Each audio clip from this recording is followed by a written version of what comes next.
दोस्तों, क्या आप जानते हैं प्लेन दुर्घटना में पिछले हिस्से में बैठे यात्रियों का जान जाने का खतरा 40% तक कम होता है। आज मैं आपको प्लेन के 10 ऐसे फैक्ट बताऊंगा जो शायद ही आपने कभी सुने होंगे। दोस्तों, फैक्ट बताने से पहले मैं आपसे बोलना चाहूंगा कि हमारे चैनल को सब्सक्राइब करें और साथ ही नोटिफिकेशन बेल को ऑन करना ना भूलें, ताकि हमारी नई इंटरेस्टिंग फैक्ट आए तो सबसे पहले आपको नोटिफिकेशन मिले।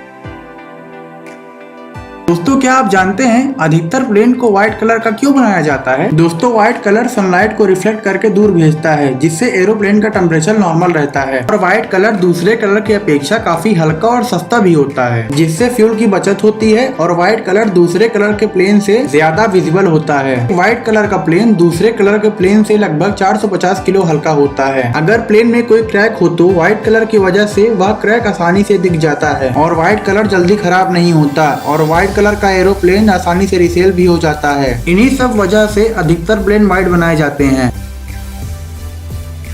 क्या आपने कभी सोचा है एक एरोप्लेन का माइलेज कितना होता है, या फिर एक एरोप्लेन 1 किलोमीटर उड़ने के लिए कितना फ्यूल यूज करता है? दोस्तों, अलग अलग प्लेन्स में अलग अलग इंजन होने की वजह से अलग अलग फ्यूल का यूज किया जाता है। अगर हम बात करें बोइंग 747 की, तो यह अधिक ऊंचाई पर उड़ता है। इसके लिए इसमें केरोसिन फ्यूल का यूज किया जाता है, क्योंकि हाई एल्टीट्यूड पर तापमान कम होने की वजह से दूसरे फ्यूल जम सकते हैं, लेकिन केरोसिन -40 डिग्री सेल्सियस तक पर भी नहीं जमता। दोस्तों, बोइंग 747 एक पैसेंजर प्लेन है जो 1 सेकंड में 4 लीटर फ्यूल बर्न करता है। जी हाँ, आपने सही सुना, 1 सेकंड में 4 लीटर फ्यूल, यानी यह प्लेन 1 घंटे में 14,400 लीटर फ्यूल बर्न करता है। और सिर्फ 1 किलोमीटर उड़ने के लिए इस प्लेन को 12 लीटर फ्यूल की आवश्यकता होती है। पर इस प्लेन में एक साथ 470 यात्री ट्रेवल करते हैं, इसमें एक यात्री के हिसाब से 1 किलोमीटर जाने में 40 ml फ्यूल का यूज होता है। दोस्तों, क्या आप जानते हैं एरोप्लेन में दिया गया खाना हमें बेस्वाद क्यों लगता है? दोस्तों, आप में से बहुत से लोग प्लेन में बैठे होंगे जिनको लग रहा होगा ये फैक्ट बिल्कुल गलत है, लेकिन ऐसा नहीं है। मैं आपको बता दूं कि खाने में कोई दिक्कत नहीं रहती है, बल्कि कई बार केबिन में ऑक्सीजन की मात्रा कम होने की वजह से हमारे सूंघने की शक्ति 20% से 50% तक कम हो जाती है। इसकी वजह से हमें खाना बेस्वाद लगने लगता है। दोस्तों, क्या आप जानते हैं एरोप्लेन में जो दो पायलट होते हैं उनको एक जैसा खाना क्यों नहीं दिया जाता है? दोस्तों, ऐसा इसलिए होता है क्योंकि अगर खाना खाने की वजह से किसी भी पायलट को कोई समस्या होती है और उनकी तबीयत खराब हो जाती है, तो ये दोनों पायलट को एक समय पर नहीं होगी, जिससे कि दूसरा पायलट सही सलामत रहेगा और प्लेन को संभाल सकेगा। इसीलिए दोनों पायलट को एक जैसा खाना नहीं दिया जाता है।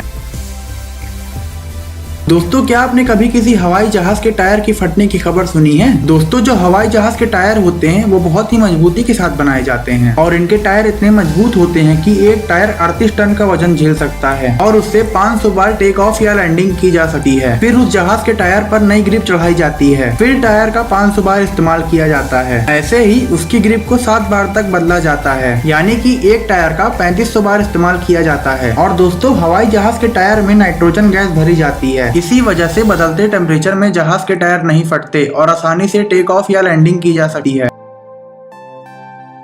दोस्तों, क्या आप जानते हैं प्लेन में जो टॉयलेट होता है वो कहाँ जाता है? कई लोगों को ऐसा लगता है कि प्लेन में भी ट्रेन की तरह टॉयलेट नीचे गिर जाता है, लेकिन आपकी जानकारी के लिए मैं यह बता दूं, ऐसा कुछ भी नहीं होता है। प्लेन में टॉयलेट के लिए एक जगह होती है जो कि 1000 लीटर की होती है। एक आदमी को इसको भरने में कम से कम 40 साल लग जाएगा, लेकिन प्लेन के नीचे आते ही इसको अच्छे से साफ किया जाता है।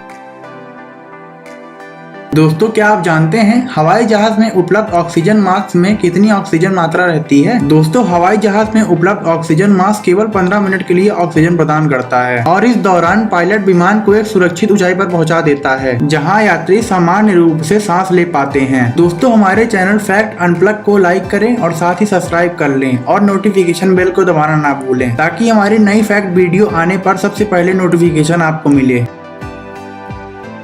दोस्तों, क्या आप जानते हैं हवाई जहाज में शौचालय की सीट पर बैठकर फ्लश दबाना क्यों खतरनाक साबित होता है? दोस्तों, हवाई जहाज में वैक्यूम प्रेशर बहुत अधिक होता है। जब आप हवाई जहाज के शौचालय की सीट पर बैठकर फ्लश दबाते हैं तो पहले से वैक्यूम प्रेशर में वृद्धि हो जाती है, जिसके वजह से आप शौचालय में फंस सकते हैं। और यही वजह है कि ज्यादातर हवाई जहाजों के टॉयलेट में बैठकर फ्लश नहीं करने का संबंधित नोटिस चिपकाई रहती है।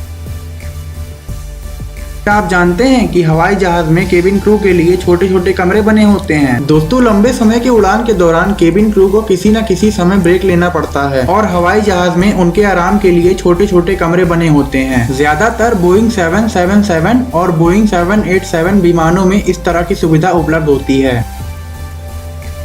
दोस्तों, क्या आप जानते हैं हवाई जहाजों पर आसमानी बिजली का असर क्यों नहीं होता है। हवाई जहाजों को इस तरह डिजाइन किया जाता है कि इन पर आसमानी बिजली का कोई असर नहीं होता है। हर साल कम से कम एक बार या हर 1000 घंटों की उड़ान में एक बार आसमानी बिजली किसी न किसी जहाज से जरूर टकराती है, लेकिन 1963 के बाद अब तक आसमानी बिजली की वजह से कोई विमान दुर्घटनाग्रस्त नहीं हुई है। दोस्तों, ऐसी ही इंटरेस्टिंग फैक्ट जानने के लिए हमारे वीडियो को लाइक करें और साथ ही हमारे चैनल को सब्सक्राइब करें और नोटिफिकेशन बेल को दबाना ना भूलें, ताकि हमारी नई फैक्ट आने पर सबसे पहले आपको नोटिफिकेशन मिले।